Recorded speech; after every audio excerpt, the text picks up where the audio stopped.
ዩቲዩብ ላይ ያሉ ቻናሎች እኩል እንደማይከፈላችሁ ምን ያህሎቻችሁ ታውቃላችሁ? አንደኛው ቻናል በሚሰራው ኮንቴንት ብዙ ይከፈለዋል፣ አንደኛው ቻናል ደግሞ በሚሰራው ኮንቴንት ዝቅ ያለ ብር ይከፈለዋል። ይሄንን በኤግዛምፕል ላሳያችሁ። ይሄ የምታዩት የኔ ቻናል በ1000 ቪው $2.47 ሜክ ያደርጋል ማለት ነው። በ1000 ቪው $2.47 ሜክ ያደርጋል። ይሄኛው ደግሞ ቻናል እንደምታዩት በ1000 ቪው 16 ሳንቲም ሜክ ያደርጋል ማለት ነው። ልዩነቱን ተመልከቱት። $2.47 እና የ16 ሳንቲምን ልዩነት ተመልከቱ። እነዚህ ሁለቱም ዩቲዩብ ላይ የሚሰሩ ቻናሎች ናቸው፣ ሞኔታይዝ የሆኑ ቻናሎች ናቸው። ግን ሁለቱም የሚያገኙት ገቢ ኮምፕሊትሊ የተለያየ ነው። ይህ የምን ጥያቄ ነው? የዩቲዩብ ኒሽ ጥያቄ ነው። ዩቲዩብ ላይ ሁሉም ቪዲዮዎች እኩል አይከፈላቸውም። ይህ ማለት ዩቲዩብ ላይ መስራት ስትጀምሩ ማወቅ ያለባችሁ ቤዚክ የሆነ ነገር አለ። እሱም ምንድነው? በደንብ ተከፋይ የምትሆኑበት ኒሽ ላይ ወይም ደግሞ የቪዲዮ አይነት ላይ መግባት ይኖርባችኋል። ስለዚህ በዚህ ቪዲዮ እናንተ እንዴት አድርጋችሁ ነው ብዙ ዶላር የሚሰራበት የዩቲዩብ ኒሽ ላይ መግባትና መስራት የምትችሉት የሚለውን እንዴት አድርጋችሁ መጀመር እንደምትችሉ፣ ከዛም በላይ ደግሞ ዋና ማወቅ ያለባችሁ በብዛት እንዲከፈላችሁ ማድረግ ያለባችሁ ነገሮች ምንድናቸው የሚለውን እያንዳንዱን ዘርዘር አድርጌ ነግራችኋለሁ። ይህ ቪዲዮ በተለይ ዩቲዩብ ላይ ለምትሰሩ በጣም ጠቃሚ የሆነ ቪዲዮ ነው። ከመጀመራችሁ በፊት ማወቅ ያለባችሁና የትኛው ኒሽ ላይ መግባት እንዳለባችሁ፣ ብዙ ገንዘብ መስራት የምትችሉበት ኒሽ የቱ እንደሆነ እያንዳንዱን ዘርዝሬ የማሳያችሁ ቪዲዮ ነው የሚሆነው። ስለዚህ እነዚህን ኤግዛምፕል ቻናሎችም እያሳዩዋችሁ የኔ ቻናል በ1000 ቪው ምን ያህል ነው እያገኘ ያለው፣ ሌላው ቻናል ደግሞ በ1000 ቪው ምን ያህል ነው እያገኘ ያለው የሚለውን እያንዳንዱን ዘርዝሬ ያሳያችኋለሁ። ስለዚህ እስከ መጨረሻው ቪዲዮን ተከታተሉት። በጣም ኢምፖርታንት የሆነ ነገር ታገኙበታላችሁ። በዚህ ቻናል ላይ ጠቃሚ ነገሮችን፣ አስተማሪ ነገሮችን፣ ፋይናንሻሊ ፍሪ የምትሆኑበትን ኮንቴንቶች ለማግኘት ከፈለጋችሁ ቻናሉን ሰብስክራይብ ማድረጋችሁ እንዳትረሱ። ቪዲዮን ላይክ እያደረጋችሁ ጀምሮ ላለው እስከ መጨረሻው አብራችሁን ቆዩ። ስለዚህ እንዳልኳችሁ ዩቲዩብ ላይ ኒሽ የሚባል አለ፣ ወይም ደግሞ የምትሰሩት የቪዲዮ አይነት ምን ላይ ያተኮረ ነው የሚል ነው። አብዛኛው የዩቲዩብ ቻናል ስፔሲፊክ የሆነ ኒሽ ላይ መርጦ ነው የሚሰራው። ለምሳሌ ቢዝነስ ላይ የሚሰራ ይኖራል፣ ሜክ መኒ ላይ የሚሰራ ዩቲዩብ ቻናል ሊኖር ይችላል፣ ኢንቨስትመንት ላይ የሚሰራ ይኖራል፣ ኢንተርቴንመንት ላይ፣ ሙዚቃ ላይ፣ ሙቪ ላይ፣ ፊልም ላይ የሚሰራ የተለያዩ የዩቲዩብ ቻናሎች ይኖራሉ። ስለዚህ ሁሉም ተመሳሳይ የሆነ የክፍያ መንገድ አይደለም ያላቸው። እያንዳንዱ ኒሽ የራሱ የሆነ የአከፋፈል ሲስተም አለው። ስለዚህ ሃይ ፔይንግ የሚባሉ ኒሾች አሉ፣ እንዲሁም ደግሞ ዝቅ ያለ ደግሞ ክፍያ የምታገኙባቸው ኒሾች አሉ። ስለዚህ በመጀመሪያ የምናየው ምንድነው? ሃይ ፔይንግ የሆኑ ኒሾችን አሳያችኋለሁ። ስለዚህ ኤቭሪቲንግ በመረጃ የተደገፈ ነው የሚሆነው። ስለዚህ ምን አደርጋለሁ? በመጀመሪያ ወደ ኮምፒውተር ላይ ሄድና ቻት ጂፒቲ ላይ ገብተን እንግዲህ ቻት ጂፒቲ ላይ ገብቼ ጠይቄዋለሁ። ሃይ ፔይንግ የሆኑ ዩቲዩብ ላይ ኒሾች ምንድን ናቸው የሚለውን ነገር ማለት ነው። ስለዚህ እንደምታዩት ሃይ ፔይንግ የሆኑ ኒሾች በዋነኝነት ምን ላይ ትኩረት ያደረጉ ናቸው? ኤዱኬሽናል ኮንቴንት የምንላቸው ወይም ደግሞ አስተማሪ የሆኑ ኮንቴንቶች ሃይ ፔይንግ ኒሾች ናቸው። አስተማሪ ኮንቴንቶች ደግሞ ብዙ ናቸው። ብዙ ካታጎሪ አለው አስተማሪ ኮንቴንቶች የምንላቸው። ለምሳሌ አንደኛው አስተማሪ ኮንቴንት ስለ አፊሊየት ማርኬቲንግ ሊሆን ይችላል። ስለ አፊሊየት ማርኬቲንግ አስተማሪ ኮንቴንት ልትሰሩ ትችላላችሁ።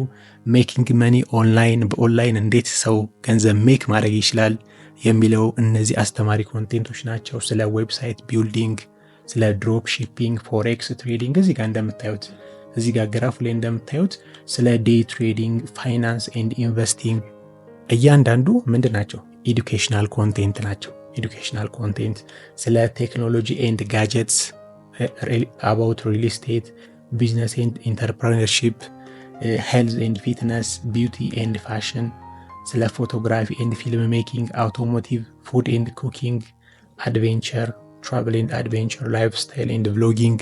ስለዚህ እነዚህ ምንድን ናቸው? ሃይ ፔይንግ ኒሾች ሆነው ኤዱኬሽናል ኮንቴንት የሆኑ ናቸው። እንደምታዩት እዚህ ቴብል ላይ ያስቀምጠልኝ ከሃይ ፔይንግ በጣም ተከፋይ ከሆነው ወደ ዝቅ ወዳለው እየቀነሰ ነው ሄደው እንደምታዩት። ስለዚህ አሁን እዚህ ጋር ምንድነው ሲፒኤም እና አርፒኤም የሚባል አለ በዩቲዩብ። ሲፒኤም የምንለው ምንድነው? ኮስት ፐር ሚል የምንለው ነው። ይሄ ማለት ምን ማለት ነው? አድቨርታይዘሮች ዩቲዩብ በዋነኝነት ገቢ የሚያገኘው ከማስታወቂያ ነው አይደለ?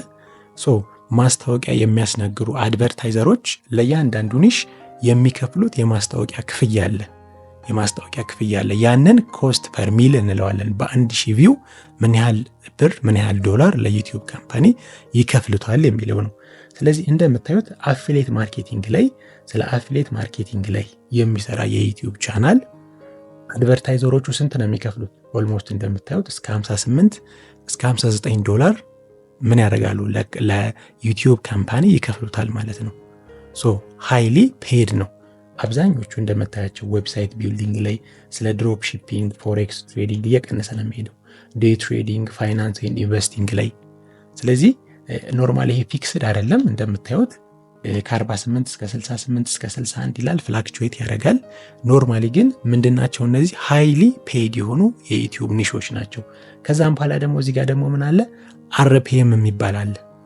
አርፒኤም ደግሞ ምንለው ረቨኑ ፐር ሚል የምንለው ነው። ይሄኛውም በ1000 ቪው ለዩቲዩብ ክሬተሮች ለኛ ማለት ነው። ስለዚህ ዩቲዩብ ከአድቨርታይዘሮች ብር ይቀበልና ምን ያደርጋል ግማሹን ኪፕ አድርጎ ለዩቲዩብ ክሬተሮች ደግሞ ምን ያደርጋል ይከፍላል። አክቹዋሊ ፕሮፖርሽኑ ስንት ነው? እናንተ አድቨርታይዘሮቹ ከሚከፍሉት ዩቲዩብ 45%ን ይወስድና ለክሬተሮች ደግሞ ቪዲዮ ለሚሰሩት ለዩቲዩብ ክሬተሮች ደግሞ ስንት ይሰጣል? 55%ን ብር ይሰጣል ማለት ነው። ሶ በዛ መንገድ ነው አከፋፈል ሲስተሙ። ስለዚህ እንደምታዩት ኮስት ፐር ሚል የምንለው አጠቃላይ አድቨርታይዘሩ ወይም ደግሞ ማስታወቂያ በዩቲዩብ ቪዲዮዎች ላይ እንዲነገር የሚፈልገው ካምፓኒ ለዩቲዩብ የሚከፍለው ነው። ኮስት ፐር ሚል የምንለው በ1000 ቪው ምን ያህል ዶላር ይከፍላል የሚለውን የሚያጠናልን ነው። አርፒኤም ደግሞ የምንለው አክቹዋሊ እኛ የምናገኘው ብር። ስለዚህ አርፒኤማችን ነው በዋነኝነት እኛ ፎከስ አድርገን የምናየው። ሶ የአብዛኛው ጊዜ አርፒኤሙ የኮስት ፐር ሚሉ ግማሽ ነው የሚሆነው። እንዳልኳችሁ 55%ን ነው ዩቲዩብ ለክሬተሮች የሚከፍለው። ስለዚህ 55%ን ነው እኛ የምናገኘው ማለት ነው። ስለዚህ እንደምታዩት ለምሳሌ አርፒኤሙ እዚህ ጋር ያለው ሲፒኤሙ ለምሳሌ የአፊሊየት ማርኬቲንግ ሲፒኤሙ 58.99 ከሆነ ኦልሞስት ከዚህ ላይ 45%ን ዩቲዩብ ይወስድና 55%ን ለማን ይከፍላል? ለክሬተሮች ይከፍላል ማለት ነው። ስለዚህ አክቹዋሊ እኛ የምናገኘው አርፒኤሙን ነው። ስለዚህ አብዛኞቹ የኤዱኬሽናል ቻናል አርፒኤማቸው ከፍ ያለ ነው። እንደምታያቸው ለምሳሌ አሁን እዚህ ጋር ሜኪንግ መኒ ኦንላይን እነዚህ ሁለት ቴብሎች ናቸው። ሁለት ቴብሎችን አምጥቶልኝ ነው። ሜኪንግ መኒ ኦንላይን ቪዲዮዎችን የምሰሩ ዩቲዩብ ክሬተሮች እንደምታዩት ኤስቲሜትድ አርፒኤሙ እስከ 13 ዶላር ይሄዳል ማለት ነው። በ1000 ቪው የምናገኘው ብር ማለት ነው። በ1000 እይታ የምናገኘው ብር እስከ 13 ዶላር ይደርሳል ማለት ነው።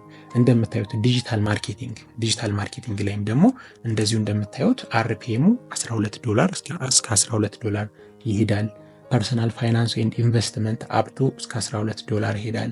ኤዱኬሽናል ኮንቴንት አጠቃላይ በዋነኝነት እኔ ፎከስ አድርጋችሁ እንድትሰሩ የምፈልጉት ይህንንም ዋና ቪዲዮ የሰራሁበት ምክንያት በተለይ ኢትዮጵያ ውስጥ አብዛኛው ኮንቴንቶች ያሉት ኢንተርቴንመንት ላይ ነው ፎከስ አድርገው የሚሰሩት። ታውቃላችሁ አብዛኛው የዩቲዩብ ቻናሎች አብዛኞቹ መዝናኛ ላይ ነው ትኩረት የሚያደርጉት። ኤዱኬሽናል ኮንቴንት ያን ያህል አይደለም። አሁን ላይ ነው እያደገ ኤዱኬሽናል ኮንቴንት የመጣው። ቱ ዘ ሪቨርስ ግን አብዛኛው ግን ተከፋይ የሚሆነው የትኛው ነው? ኤዱኬሽናል ኮንቴንት ላይ ፎከስ አድርጎ የሚሰራ ነው። ስለዚህ አሁን ይሄንን ካልኳችሁ ዘንዳ የማሳያችሁ ምንድን ነው እናንተ እኔ አክቹዋሊ እየሰራሁበት ያሉ ቻናሎች አሉ። ኢንተርቴንመንት ላይ ፎከስ አድርጎ የሚሰራና ኤዱኬሽናል ኮንቴንት ላይ ፎከስ አድርጎ የሚሰራ ቻናሎች አሉ። ሁለቱን አክቹዋል ረቨኗቸውን ኮምፔር እያደረኩ አሳያችኋለሁ። ይሄንን ኢንፎርሜሽን ከነገርኳችሁ በኋላ እናንተ ይሄንን ግራፍ ዋሬቨር ጉግል ላይም ብሮዝ ልታደርጉ ትችላላችሁ። ቻት ጂፒቲ ላይ ዲፕሲክ ላይ ቼክ ማድረግ ትችላላችሁ። ሃይ ፔይንግ የሆኑ ኒሾች እነምን የትኞቹ ናቸው ብላችሁ እንደምታያቸው እዚህ ጋር አሁን ኢንተርቴንመንት፣ ሙዚክ፣ አጠቃላይ ጌሚንግ ላይ ፎከስ ያደረጉ ዩቲዩብ ቻናሎች የሚያገኙት ዝቅ ያለ ነው። እንደምታዩት ኦልሞስት እዚህ ጋር አርፒኤም ነው። ይሄ አርፒኤማቸው ኦልሞስት ዝቅ ያለ ነው የሚሆነው። እንደምታዩት ኢንተርቴንመንት ላይ ከ2 ዶላር እስከ 8 ዶላር፣ ሙዚክ ሪሌትድ የሆነ ኮንቴንቶች ከ1 ዶላር እስከ 5 ዶላር፣ ጌሚንግ ላይ እንደምታዩት ከ1 ዶላር እስከ 5 ዶላር፣ ላይፍ ስታይል ኤንድ ብሎጊንግ ምን እያለ ነው እየቀነሰ ነው ሄደው። እዚህ ጋር እንደምታዩት በኦርደር ነው ያመጣሁት። ስለዚህ አንደኛ ላይ ያሉት ሃይ ፔይንግ የሆኑ ኒሾች ናቸው። ስለዚህ እየቀነሰ ነው የሚሄደው። ስለዚህ እዚህ ላይ ትኩረት የምታደርጉት ምንድነው ኤዱኬሽናል ኮንቴንት ላይ ሞር ፎከስ አድርጋችሁ የምትሰሩ ከሆነ አርፒኤማችሁ ወይም ደግሞ በ1000 ቪው የምታገኙት ክፍያ ይጨምራል ማለት ነው። ኢንተርቴንመንት ደግሞ መዝናኛ ነገር ላይ ደግሞ ፎከስ አድርጋችሁ የምትሰሩ ከሆነ በ1000 ቪው የምታገኙት ዶላር ገንዘብ ይቀንሳል ማለት ነው። ይሄ ሂውማን ሳይኮሎጂ ነው። ምክንያቱም አድቨርታይዘሮችም ይሄን ነገር አንደርስታንድ ያደርጋሉ። ለኤዱኬሽናል ቪዲዮ ለሚመለከት ባስተዋወቅ ይሻላል ወይስ ደግሞ መዝናኛ ቪዲዮ ለሚመለከት ሰው ባስተዋወቅ ብለው ነው እነሱም በደንብ ጥናት አድርገው ነው የሚያደርጉት። ለመማር የሚገባ ሰው የሆነ አክሽን ይወስዳል ተብሎ ይታሰባል፣ ማስታወቂያ በሚመጣበት ሰዓት ማለት ነው። ለመዝናናት ኢንተርቴንመንት ላይ ግን ያለ ያን ያህል ትኩረት ላይ ሰጠው ይችላል። ስለዚህ በዋነኝነት ኤዱኬሽናል ኮንቴንት ላይ ሞር የምታገኙት ገንዘብ ይጨምራል። በዚህ አንደኛው ትልቁ ነገር እንድትረዱ የምፈልገው ይሄን ነው። ኤዱኬሽናል ኮንቴንት በምትሰሩበት ጊዜ የምታገኙት ረቨኑ ይጨምራል። ስለዚህ ብዙ ዩቲዩብ ቻናሎች የተለያየ አይነት ገንዘብ ነው የሚያሳዩት። ስለዚህ ሁሉም ኒሹ የተለያየ ስለሆነ ነው የሚያገኙት ገንዘብ የሚጨምረውም የሚቀንሰውም ማለት ነው። ስለዚህ ይሄንን ካልኳችሁ አሁን ምንድነው የማሳያችሁ አክቹአሊ ሁለት ኤዱኬሽናል ኮንቴንት እና ኢንተርቴይንመንት ላይ የሚሰሩ ቻናሎችን አክቹአል ረቨኗቸውን ላሳያችሁ። አንደኛው የኔው የራሴ ቻናል ነው፣ የምታውቁት ሊዮ ፋሚሊ የዩቲዩብ ቻናል ነው።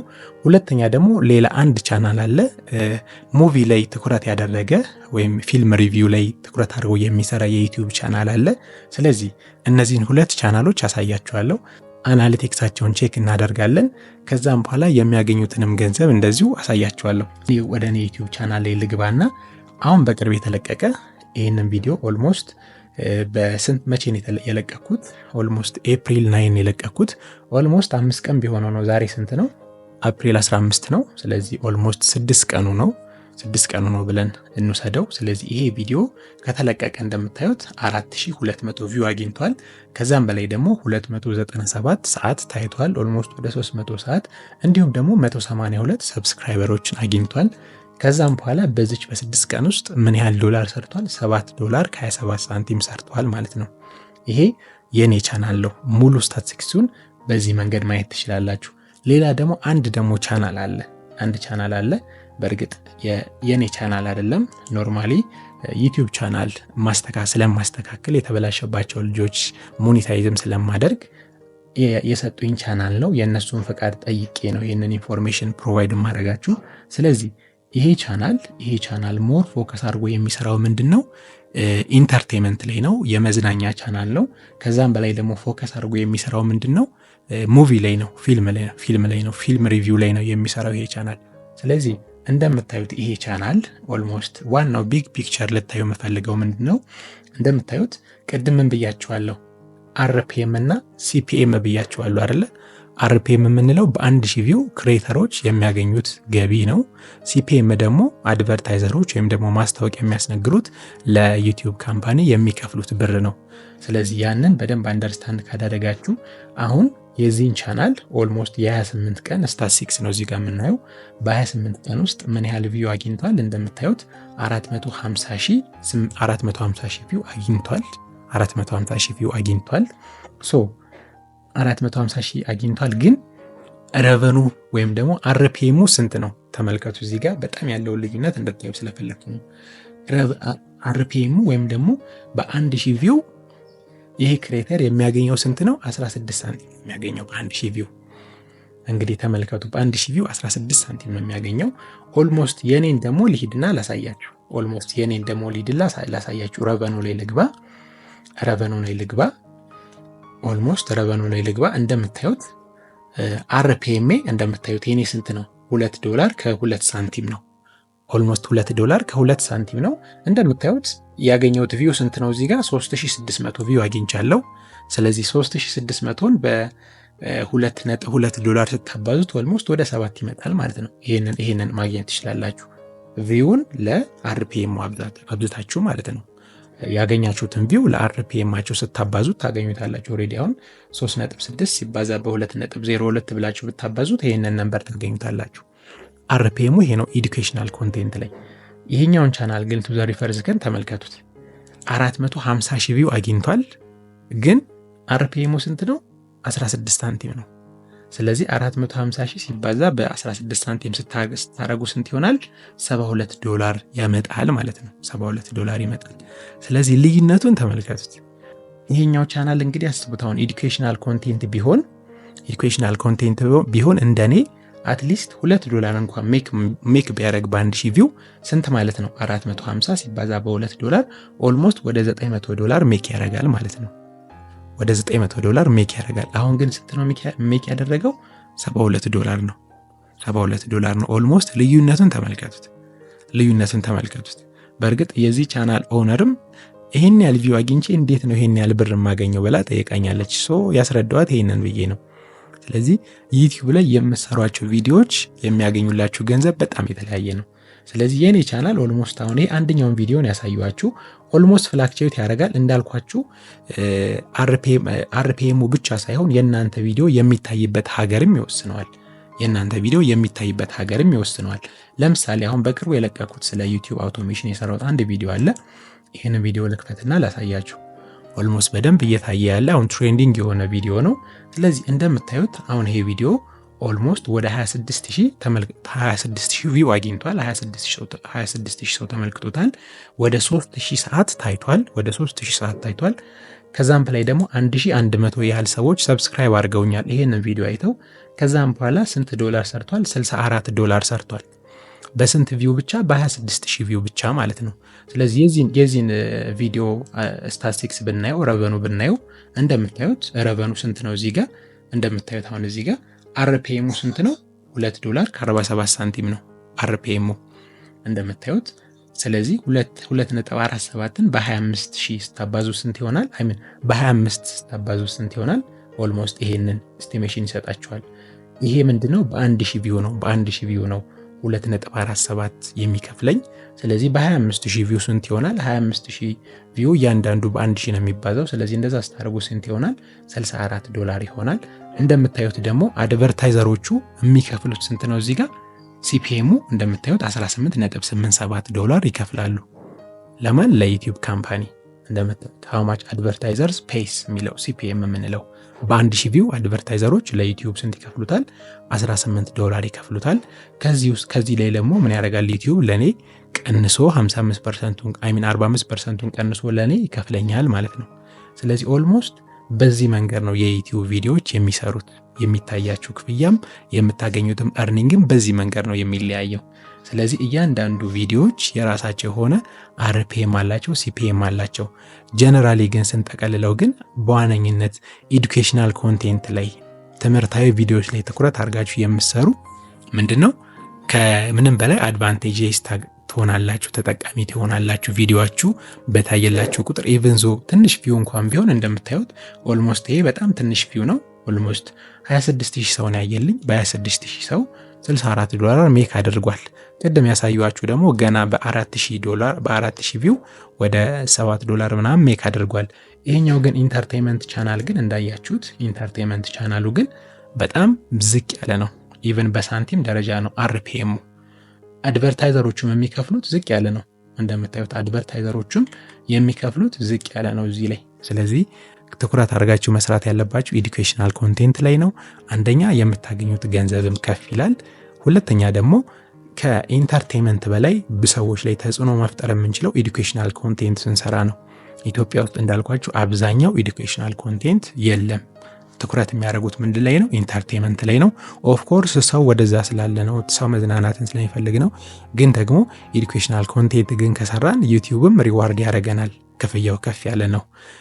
ፕላስ ቱዛት ደግሞ ሰዎች ላይም ደግሞ ተጽዕኖ መፍጠር እንችላለን። ከዛም በላይ ደግሞ በጣም ትኩረት አድርጋችሁ መስራት ያለባችሁ ኤቨርግሪን ኮንቴንት የሚባል አለ ዩቲዩብ ላይ። ኤቨርግሪን ኮንቴንት ማለት ምንጊዜም የሚታይ የማያረጅ ቪዲዮ ማለት ነው።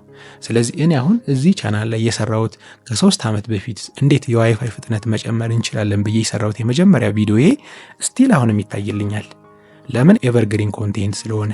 ኤዱኬሽናል ኮንቴንቶች ደግሞ በአብዛኛው ኤቨርግሪን ናቸው። ከ2 ዓመትም ከ10 ዓመትም በፊት የሰራችሁት ቪዲዮ አስተማሪ ቪዲዮ ከሆነ ዛሬም ድረስ እየተፈለገ ሊታይ ይችላል። ስለዚህ ኤዱኬሽናል ኮንቴንት በባህሪያቸው አብዛኞቹ ኤቨርግሪን ናቸው። ያ ማለት ደግሞ ከ2 ዓመት ከ3 ዓመት በፊት የሰራችሁት ቪዲዮም ስቲል በታየላችሁ ቁጥር ገንዘብ ሜክ ታደርጉበታላችሁ። ስለዚህ ከኢንተርቴይንመንት ፎከስ ካረገ ቻናል ኤዱኬሽናል ኮንቴንት በብዙ መንገድ የተሻለ ነው። ኤቨርግሪን ኮንቴንት ደግሞ አድርጋችሁ ከሰራችሁ ሁል ጊዜ እንዲታይልኝ ይፈልጋለሁ ቪዲዮ ብላችሁ በደንብ አስባችሁ ሰዎች ሰርች የሚያደርጉትን ማወቅ የሚፈልጉትን አይነት ቪዲዮዎች የምትሰሩ ከሆነ ደግሞ ምን ጊዜም በታየ ቁጥር የምታገኙት ረቨኑ ከፍ ይላል ማለት ነው። ስለዚህ እነዚህ ነገሮች ኮንሲደር አድርጋችሁ ኤዱኬሽናል ኮንቴንት ላይ ለመስራት ሞክሩ። ከዛም ውጪ ደግሞ በዋነኝነት ረቨኗችሁን የሚታይበት የእናንተ ቪዲዮ የሚታይበት ሀገርም ይወስነዋል። አሁን ያልኳችሁ እነዚህ ስታቲስቲኮች ብቻ ሳይሆኑ የእናንተ ቪዲዮ የት ሀገር ነው የሚታየው። ትልልቅ ያደጉ ሀገራቶች አውሮፓ ሀገሮች ላይ እነ ኖርዝ አሜሪካ፣ አሜሪካ ላይ፣ ካናዳ ላይ፣ የተለያዩ ዩኬ ላይ የሚታይ ከሆነ የእናንተ ቪዲዮ የምታገኙት ገንዘብን በዛው ልክ ይጨምራል። ምክንያቱም እዛ ሀገር ላይ የሚያስተዋወቁ አድቨርታይዘሮች ከፍ ያለ ክፍያ ስለሚከፍሉ ማለት ነው። ስለዚህ እሱም ጂኦግራፊውም የራሱ የሆነ ኢፌክት አለው፣ ተጽዕኖ አለው። አጠቃላይ ግን አሁን በዚህ ቪዲዮ ልነግራችሁ የፈለግኩት ፎከስ አድርጋችሁ ኤዱኬሽናል ኮንቴንት ላይ ብትሰሩ ተጠቃሚ ትሆናላችሁ። እንዲሁም ደግሞ በዚህ ባሳየኋችሁ ኤግዛምፕል መሰረት ክፍያውም ደግሞ ኮምፕሊትሊ የተለያየ ነው። ስለዚህ ሁለት ቻናሎች ተመሳሳይ ቪው ኖሯቸው እንኳን ኤዱኬሽን ላይ ፎከስ ያደረገ ብዙ ገንዘብ ሜክ ያደርጋል። ኢንተርቴንመንት ላይ መዝናኛ ላይ ፎከስ ያደረገ ደግሞ ዝቅ ያለ ገንዘብ ይሰራል ማለት ነው። ስለዚህ ይህን ኮንሲደር አድርጋችሁ ካሁኑ ፕላን አድርጋችሁ በየትኛው ኮንቴንት ላይ ብሰራ ውጤታማ ሆናለሁ፣ ሰዎች ላይም ተጽዕኖ መፍጠር እችላለሁ፣ ከዛም በላይ ደግሞ እኔም ብዙ ገንዘብ ሜክ ማድረግ እችላለሁ የሚለውን ዲሳይድ አድርጋችሁ ኤዱኬሽናል ኮንቴንት ላይ ፎከስ አድርጋችሁ እንድሰሩ እኔም አበረታታችኋለሁ፣ ሰጀስት ማድረጋችኋለሁ። ከብሩም በላይ ደግሞ ሰዎችን ተጽዕኖ መፍጠር ማስተማር በሆነ ነገር እውቀት እንዲያገኙ ማድረግ ትችላላችሁ ማለት ነው። ስለዚህ እናንተም ትኩረት አድርጋችሁ ኤዱኬሽናል ኮንቴንቶች እንድሰሩ አበረታታችኋለሁ። ከዛም በላይ ደግሞ አሁን ላይ በዩቲዩብ ላይ በደንብ ብዙ ነገሮችን ሰዎች ላይ ተጽዕኖ መፍጠርና ሰዎችን በማስተማር ገንዘብ መስራት እንችላለን። አሁን ላይ የመጣው ሲስተም በማስተማር ገንዘብ ማግኘት በደንብ ቀላል እየሆነ መጥቷል ስላችሁ ዝም ብላችሁ ሳይሆን ኦዲየንሳችሁን ትክክለኛ ጠቃሚ የሆነ ነገር እየሰጣችሁት ቫልዩ የሰጣችሁት ነው። ኦዲየንሳችሁ ለእናንተ የሚከፍላችሁ ኦልሬዲ ዩቲዩብ ነው። ግን ዩቲዩብ የሚከፍላችሁ ትክክለኛ የእናንተን ቻናል የሚከታተል ኦዲየንስ ሲኖራችሁ ነው። ኦዲየንስ አለ ማለት ብዙ ቪዲዮአችሁ ይታያል። ቪዲዮአችሁ ታየ ማለት ደግሞ ማስታወቂያዎች ይገባሉ ማለት ነው። በዛዊ ነው ክፍያውን የሚከፍላችሁ። ስለዚህ ኦዲየንሳችሁን በደንብ ጠቃሚ የሆነ ነገር ልትሰጡት ልታስተምሩት ይገባል ማለት ነው። ስለዛ ያን ነገር ላይ ትኩረት አድርጋችሁ ኮንቴንቶችን መስራት ጀምሩ። እንዲሁም ደግሞ በዩቲዩብ ላይ መስራት ፈልጋለሁ፣ ዲቴይል በሆነ መንገድ አውቄ መስራት ፈልጋለሁ ብላችሁ ደግሞ ለምትፈልጉ ተመልካቾቼ ደግሞ የዩቲዩብ አውቶሜሽን ኮርስ አለኝ። አሁን ላይ ያለንበት የኤአይ ዘመን ነው። ስለዚህ ኤአይን ተጠቅመን እንዴት አድርገን ነው ድምጻችንም ሳንጠቀም ካሜራም ሳንጠቀም በዩቲዩብ ላይ ኮንቴንቶችን መስራት የምንችለው የሚለውን ኤቭሪቲንግ ብሬክዳውን አድርጌ ዩቲዩብ ቻናል እንዴት አድርገን ነው ፕሮፌሽናል ዩቲዩብ ቻናል የምንጀምረው ከሚለው ጀምሮ እያንዳንዱን ስቴፕ ባይ ስቴፕ የማስተምርበት የዩቲዩብ አውቶሜሽን ኮርስ አለኝ። ስለዚህ እሱን ኮርስ ጆይን ማድረግ ትችላላችሁ። ጆይን ለማድረግ የመጀመሪያ ኮሜንት ላይ ያለውን የቴሌግራም ዩዘር ኔም ተጠቅማችሁ እኔ ማናገር ትችላላችሁ። እንዲሁም ደግሞ የቴሌግራም ቻናል አለን ሊዮ ፋሚሊ የሚል በሱም ደግሞ ኮንታክት ማድረግ ትችላላችሁ። ሁለቱንም ዲስክሪፕሽን ላይ ያስቀምጥላችኋለሁ። የመጨረሻ ደግሞ ልነግራችሁ የምፈልገው ነገር ይህንን ቪዲዮ ካያችሁት የዩቲዩብ አውቶሜሽን ፉል ኮርስ ነው። የ1 ሰዓት ተኩል ቪዲዮ ነው። እያንዳንዱን ስቴፕ ብሬክዳውን አድርጌ ኤአይን ተጠቅማችሁ ሙሉ ለሙሉ እንዴት አድርጋችሁ ነው የዩቲዩብ ቻናል መስራት የምትችሉት የሚለውን እያንዳንዱን ዲቴይል በሆነ መንገድ የሰራውበት ቪዲዮ ነው። ይህንን ቪዲዮ ተመልከቱት። እዛ ቪዲዮ ላይ እንገናኝ። ስለተከታተላችሁኝ አመሰግናለሁ። መልካም ቆይታ ይሆንላችሁ። ሰላም ሁኑልኝ።